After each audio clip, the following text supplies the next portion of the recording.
నమస్కారం.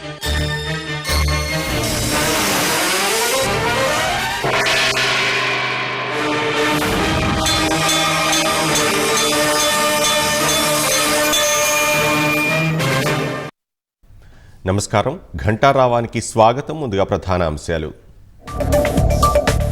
మయన్మార్లో 694కి పెరిగిన భూకంప మృతులు. శిథిలాల కింద ఉన్న వారి కోసం కొనసాగుతున్న సహాయక చర్యలు.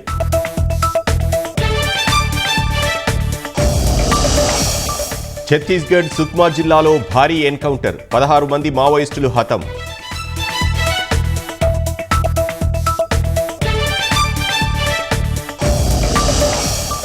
టీడీపీ కేంద్ర కార్యాలయంలో 43వ ఆవిర్భావ వేడుకలు.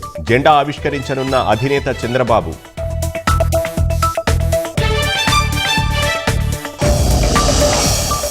సరకు రవాణాలో విశాఖ పోర్ట్ అథారిటీ సరికొత్త రికార్డ్. 2024-25లో 81.28 మిలియన్ మెట్రిక్ టన్నుల హ్యాండిలింగ్.